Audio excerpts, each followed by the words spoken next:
లాజికల్గా ఆలోచిస్తే విశ్వం చాలా పెద్దది. మన మిల్కీవేలోనే 100 నుండి 400 బిలియన్ల స్టార్స్ ఉన్నాయి. ఇలాంటివి ఎన్నో మిలియన్ల గెలాక్సీలు కూడా ఉన్నాయి. కేవలం ఒక చిన్న స్టార్ చుట్టూ తిరిగే మన భూమి లాంటి గ్రహంపైనే జీవం, నాగరికత ఉందనుకోవడం సరైనది కాదు. జీవం ఫామ్ అవడానికి అవసరమైన కండిషన్స్ నక్షత్ర వ్యవస్థలోనే సాధ్యమవుతాయి. ఆ విధంగా మనం భూమి మీద జీవం ప్రారంభం అయిన దానికంటే ముందే వేరే స్టార్ సిస్టంలో బిలియన్ ఇయర్స్ పాటు జీవం ఉండడానికి కావలసిన పరిస్థితులు స్టేబుల్గా ఉండి అక్కడ జీవం సాంకేతికంగా అభివృద్ధి చెంది ఉండవచ్చు. అలాంటప్పుడు వాటికి మెగా స్ట్రక్చర్స్ లాంటి భారీ నిర్మాణాలు కూడా సాధ్యమవుతాయి. భాగంగా వచ్చిన ఆలోచనే డైసన్ స్పియర్. ఈ కాన్సెప్ట్ ని మొదటగా ఫ్రీమన్ డైసన్ అనే గణిత భౌతిక శాస్త్రవేత్త 1960లో ప్రతిపాదించాడు.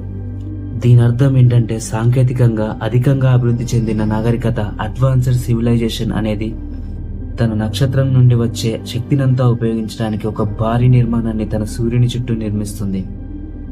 ఇదొక గుండ్రటి ఆకారంలో ఉన్న చాలా పెద్ద మెగా స్ట్రక్చర్, లేదా డైసన్ స్వామ్, డైసన్ బబుల్ లాంటి వేరే రూపాల్లో కూడా ఉండవచ్చు.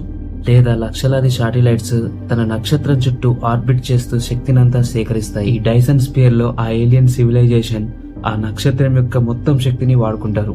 ఈ సివిలైజేషన్స్ లో 3 రకాలు ఉన్నాయి. అవి టైప్ 1 సివిలైజేషన్, ఇది తమ ప్లానెట్ మొత్తం శక్తిని వాడుకుంటారు. టైప్ 2 సివిలైజేషన్, తమ నక్షత్రం యొక్క మొత్తం శక్తిని వాడతారు.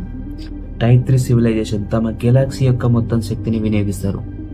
డైసన్ స్పియర్ అనేది టైప్ 2 నాగరికతకు ఉదాహరణ. అయితే ఇలాంటివి యూనివర్స్ లో ఉన్నాయనే ప్రశ్నకి ఎవిడెన్స్ లేదు. ఇవి నిజంగా యూనివర్స్ లో ఉండి ఉంటే ఆ నిర్మాణాలు స్టార్ యొక్క లైట్ ని బ్లాక్ చేసి ఎక్సెస్ హీట్ ని ఐఆర్ రేడియేషన్ రూపంలో వదులుతాయి.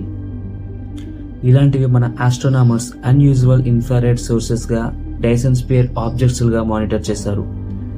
అలాగే KIC 8462-852 అనే ఒక స్టార్, దీని పేరు టాపీ స్టార్, ఇది కొన్ని వేరే డిమ్మింగ్ ప్యాటర్న్స్ ని చూపించింది. అది ఒక డైసన్ స్వామ్ కావచ్చు అని ఒక స్పెక్యులేషన్ కి వచ్చారు. కానీ తర్వాతి కాలంలో నేచురల్ డస్ట్ అండ్ క్లౌడ్స్ వల్ల అలా అయిందని నిర్ధారణకు వచ్చారు. డైసన్ స్పియర్స్ అనేవి ఈ యూనివర్స్ లో ఉండవచ్చు, మనం డిటెక్ట్ చేయకపోవచ్చు.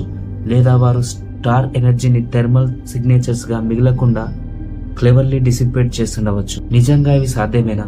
డైసన్ స్పియర్ నిర్మించడం ప్రస్తుత సాంకేతిక పరిజ్ఞానానికి చాలా దూరంగా ఉంది. ఇది ఒక సివిలైజేషన్ ఎప్పుడైతే ఎనర్జీ లిమిటేషన్స్ ని దాటి వెళ్లి కాస్మిక్ స్కేల్లో ఎవాల్వ్ అవుతుందో దానిని చూపిస్తుంది. డైసన్ స్పియర్ ఒక హైపోథెటికల్ మెగా స్ట్రక్చర్. ప్రస్తుతానికి ఇది సైఫై. ఫ్యూచర్ జనరేషన్ కోసం it's an inspiration for large scale space engineering. Okay friends, ఈ వీడియోలో మెగా స్ట్రక్చర్స్ అయిన డైసన్ స్పియర్స్ గురించి కొంత సమాచారం అయితే తెలుసుకున్నారని అనుకుంటున్నాను. అండ్ సబ్స్క్రైబ్ చేసి సపోర్ట్ చేయండి. And thanks for watching.